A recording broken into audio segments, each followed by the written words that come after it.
Hoy, en incógnitas científicas que no sabían que tenían respuesta hasta ahora, ¿existe algún organismo entre lo vivo y lo no vivo? Aparentemente sí. Pues resulta y acontece que dentro de este dinoflagelado, esto es un organismo unicelular que vive en simbiosis con cianobacterias. Entonces el estudio originalmente buscaba hacer análisis del genoma de estos dos organismos unicelulares, pero junto con estos genomas saltó otro genoma sin identificar de lo que parece ser un arcae, es decir, un protista, una bacteria que pareciera ser parásito porque es bastante corta, es decir, tiene 238.000 pares de bases, que es muy poquito, es decir, es solo el 5%, por ejemplo, de la cantidad de bases que tiene Escherichia coli. Es decir, y apenas es básicamente un cilindrito de bases de ADN y capaz con pared celular. No tiene casi nada, no tiene ni organelas, no tiene nada.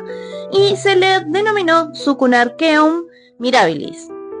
No es por este sucuna, es este que está acá, ese chiquitito, que es una deidad sintoísta que básicamente es como el dios de las aguas termales, el saque, el conocimiento, la curación, la magia, de ahí que el autor usara su inspiración para el personaje de anime.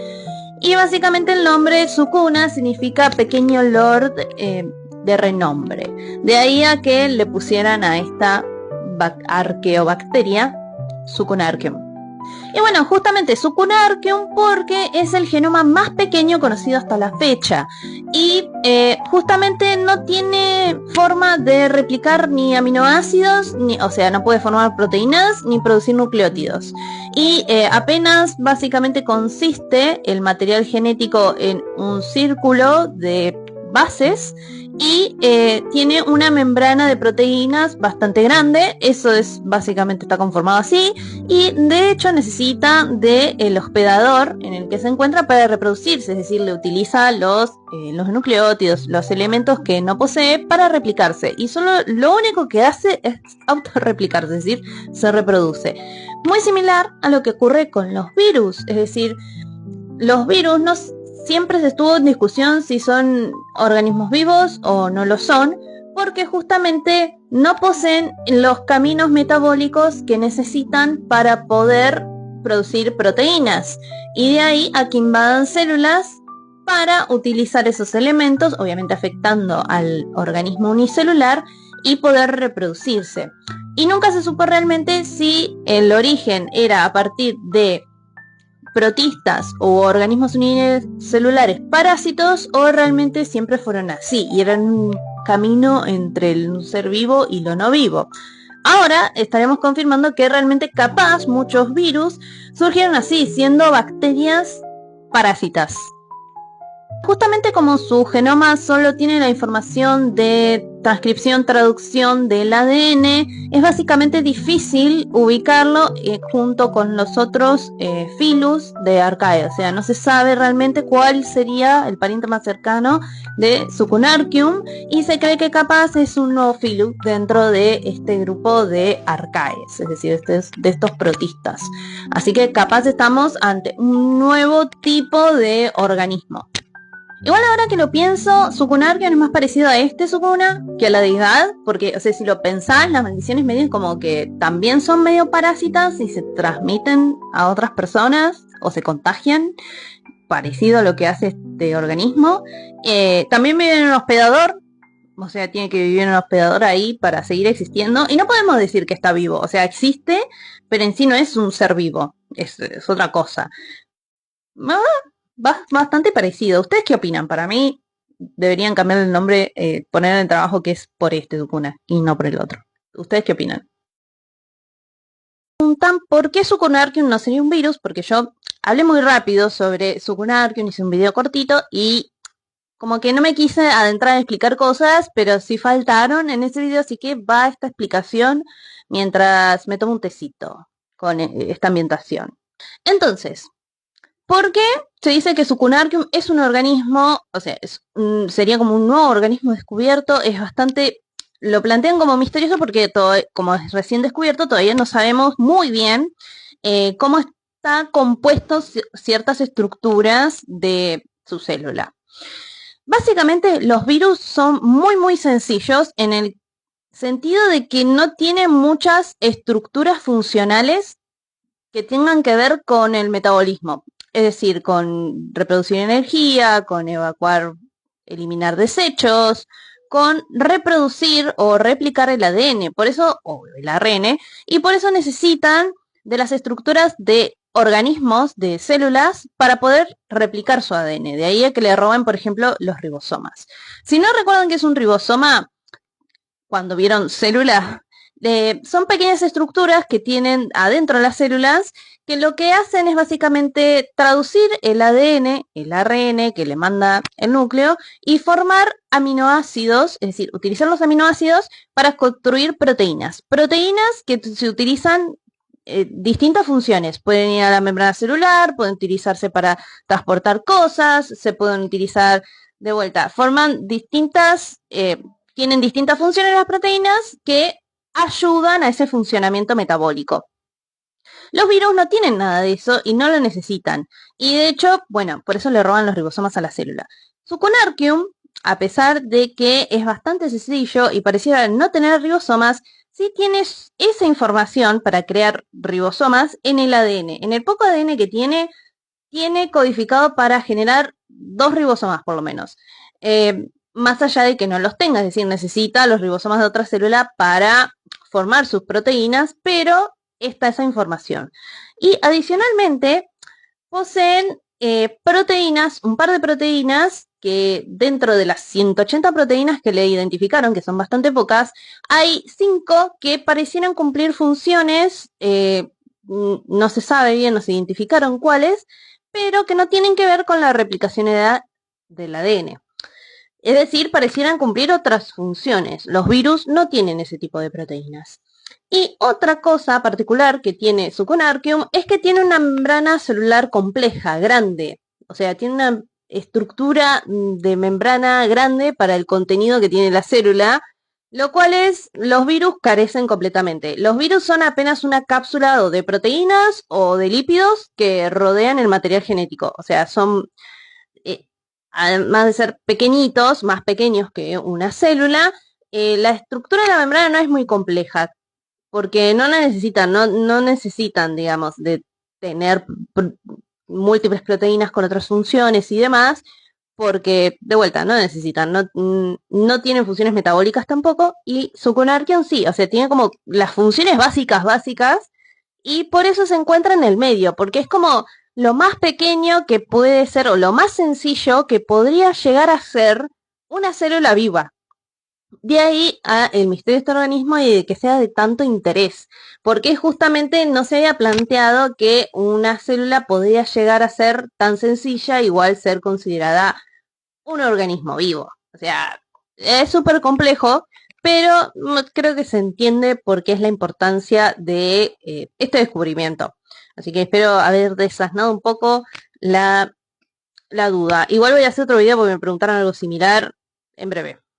Acá me preguntan qué es vida, cómo definís que algo está vivo o no, con respecto a un video que hice sobre un nuevo organismo que se descubrió que se llama Sucunarquium, si quieren pueden ir a verlo. Y bueno, me olvidé de explicar ciertas cosas como esta, porque básicamente es un debate largo y lo voy a hacer explicando mientras me tomé este tecito. Entonces, ¿qué es la vida? Es una pregunta que se puede abordar de distintas maneras, incluso filosófica, pero vamos con la cuestión biológica que trae a colación el video, que es organismos vivos versus los virus. ¿Y por qué los virus no se consideran organismos vivos? Vos, para ser considerado un ser vivo, tenés que cumplir con ciertas propiedades que están interconectadas. Es decir, si te falta alguna, es probable que otra no puedas hacerla o no la cumplas. De ahí a que no es que solo no la tenés, no pasa nada, sino que te va a impedir tener otras propiedades o hacer otras cosas como ser vivo. La primera es ser una forma o un organismo, tener una organización compleja, obviamente tener una estructura compleja, los organismos unicelulares, a pesar de que están formados de una sola célula, suelen ser bastante complejos, es decir, tienen proteínas, tienen lípidos, tienen aminoácidos, tienen distintos tipos de proteínas que cumplen distintas funciones, tienen una membrana celular compuesta de varios materiales, tienen orgánulos dentro de esa célula que también están conformados de distintas formas, cumplen distintas funciones, tienen material genético organizado que tiene información la cual se traduce y bueno, forma distintas cosas, etc. La siguiente es el metabolismo, o sea, sos capaz de metabolizar. ¿Qué quiere decir? Que vos podés sintetizar y formar tus lípidos, tus aminoácidos, tus proteínas, ya sea que puedas, por ejemplo, traducir la energía de la luz solar y eso lo utilices para generar energía, para metabolizar cosas, o básicamente puedes integrar moléculas más grandes o estructuras más complejas y obtener así las menos complejas. Es decir, por ejemplo, un organismo que se come otro organismo, pues puede procesar esas estructuras y obtener las más sencillas, es decir, los lípidos, las proteínas, etcétera, etcétera. Si vos podés metabolizar, vas a poder mantener tu estructura, es decir, tu organización, y así vas a poder mantener tu pared celular, tus orgánulos, tu material genético, etc. Si vos podés mantener tu estructura, también podés mantener la homeostasis, es decir, tu estabilidad interna. O sea, no importa que el medio exterior cambie, vos podés mantener la estabilidad de tus estructuras internas, es decir, la cantidad de agua, las sales, la temperatura y demás. Si vos podés hacer eso, es que sos capaz también de interactuar con tu medio exterior. Es decir, ante los cambios del exterior, vos podés reaccionar ante eso, es decir, a cambios de temperatura, te podés ir a un lugar que haga más frío, si hay luz, vas en dirección a la luz, entre otras cuestiones. O sea, vas a interactuar con tu medio externo. Ahora, si vos también podés metabolizar y mantener tu homeostasis, quiere decir que podés crecer y podés desarrollarte, es decir, podés hacerte más grande, tus estructuras pueden crecer, podés tener más estructuras internas, por ejemplo en el caso de las células, y así. Ahora, si vos podés crecer y desarrollarte, en algún punto también te vas a poder reproducir. Para eso de vuelta necesitas poder crear tus propias estructuras, mantenerlas, poder replicar tu ADN y demás.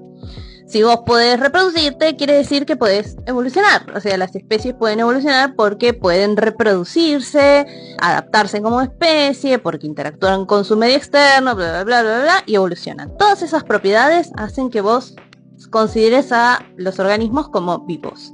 Los virus, básicamente le faltan como la mayoría de esas propiedades. ¿Por qué? Porque principalmente lo que no pueden hacer es metabolizar.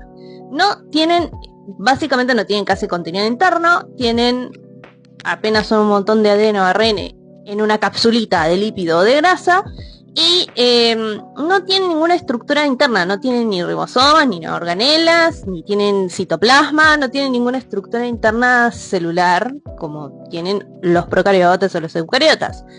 Entonces, tampoco pueden sintetizar las estructuras que necesitan para mantener esas estructuras, ¿sí? No son capaces ni de producir sus propios lípidos, ni sus aminoácidos, ni replicar su propio ADN. De ahí a que sean parásitos obligados, es decir, dependen netamente de una célula, necesitan sí o sí invadir una célula y robarle su maquinaria metabólica, es decir, sus ribosomas, para poder ellos reproducir su ADN o su ARN y producir las estructuras y así generar, digamos, virones, es decir, generar hijos. O sea, no se pueden reproducir tampoco. Es decir, necesitan sí o sí invadir una célula para poder reproducirse, para poder generar nuevas cosas y tipo, básicamente son como piratas celulares, por así decirlo. Como no pueden hacer nada de eso, hay otra propiedad también que carecen, que es la de interactuar con el medio externo.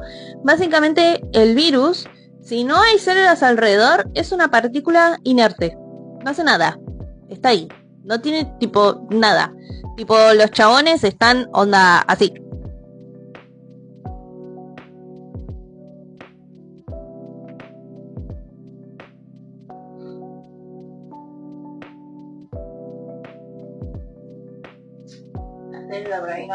Así que no interactúan, es una partícula inerte. Vos si tenés una célula sola, sin ninguna otras células, igual va a poder hacer todo lo demás a pesar de que no haya otras células. Es decir, va a seguir metabolizando, va a seguir activa, se va a mover, va a interactuar con su medio, etcétera, etcétera. O sea, una célula va a estar activa todo el tiempo, va a seguir activa a pesar de que esté totalmente sola, cosa de que los virus no hacen.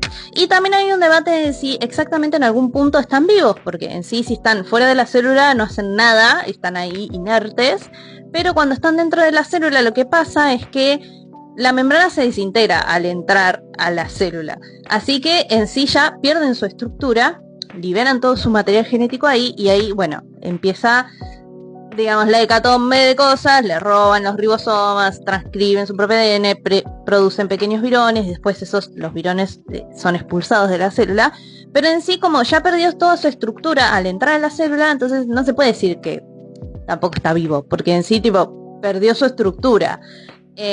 Y está como robándole las cosas a la célula, y bueno, es como también se debate, es como en ningún punto pareciera que cumple con las propiedades, a pesar incluso de que cuando parasita la célula, como que nunca logra cumplir con las propiedades de ser vivo.